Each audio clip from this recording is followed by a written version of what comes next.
আমার প্রাণের ঝুঁকি রয়েছে ওই চক্র থেকে। ওনার নাম হচ্ছে উসমান, আওয়ামী লীগের একজন সাধারণ সম্পাদক। উনি এত আওয়ামী লীগের লোকের মানে পতন হওয়া সত্ত্বেও এই উসমানের এখনো পতন হয় নাই। কারণ তার এখনো ওই টাকা পয়সার এবং তার শক্তি দিয়ে সে সে কি করতেছে, প্রতিহত করতেছে। আমাদের মতো নিরহ লোকজনদেরকে মামলা দিচ্ছে, হয়রানির শিকার করতেছে, জায়গা জমিন দখল করতেছে। তো আমি এটার থেকে আমি রেহাই পেতে চাই। আমার পরিবার এখনো এটা ঝুঁকিতে রয়েছে। আমার এর আগে আমার ফ্যামিলিতে ঢুকে অনেক ওর লোকজন মামলা মারধর করে, আমার মা বাবাকে পিটাইছে, যাদের ভিডিও ফটোস আমার স্পষ্ট রয়েছে। এর বিচার কিন্তু এখনো পর্যন্ত পাই নাই।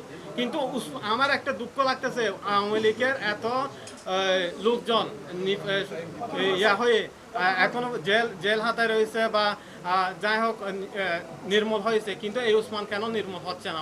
এই ছেলেটা হচ্ছে যে আমাদের ফ্যামিলির যেমন সম্পদ, আমাদের মানে আমাদের দেশের জন্য একটা অ্যাসেট। যদি পরিপূর্ণভাবে তাকে পৃষ্ঠপোষকতা করা হয়, তাকে সুযোগ সুবিধা দেওয়া হয়। আরও একটা বিষয় এখানে খুবই জরুরি বলা, সেটা হচ্ছে যে এই উদ্যমটাকে থামায় দেওয়ার জন্য আশেপাশের বিভিন্ন মানুষ তাদেরকে লম্বা সময় ধরে হয়রানি করে আসতেছে এবং একটা মিথ্যা মামলা দেওয়ার মাধ্যমে ওকে সহ তার বাবা এবং তার ভাইকে কয়েকবার হচ্ছে অ্যারেস্ট করে জেলে পাঠানো হয়েছে, যেটা একটা মিথ্যা মামলা। তো এটার মূল কারণটা হচ্ছে একটাই, যে এই ধরনের প্রতিভাগুলো যেন সামনে আরও আগায় যেতে না পারে। এখানকার স্থানীয় কিছু কুচক্রী মহল এবং যারা হচ্ছে যে একটা প্ল্যান্ড ওয়েতে তাকে হচ্ছে থামানোর একটা চেষ্টা করতেছে।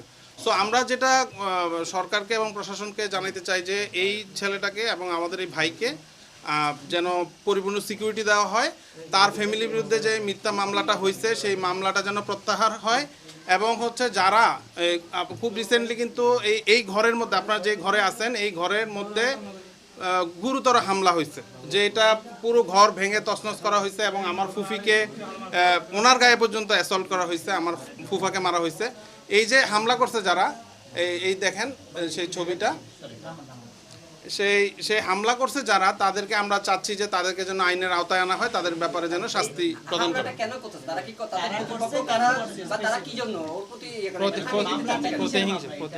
মামলাটা হচ্ছে মানে একটা প্ল্যান্ড ওয়েতে হচ্ছে যে একটা চক্র হচ্ছে যে একটা অবৈধ অস্ত্র দিয়ে তাদেরকে হচ্ছে অবৈধ অস্ত্রের একটা মামলা দেওয়া হয়েছে।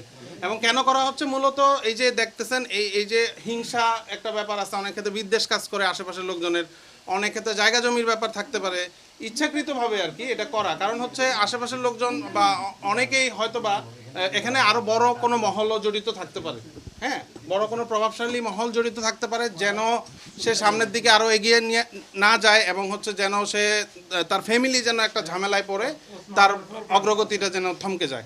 তো আমরা চাবো যে এই অবশ্যই যেন দ্রুত সময়ে এই যে মামলা এবং মিথ্যা মামলা এগুলো যেন প্রত্যাহার করা হয়।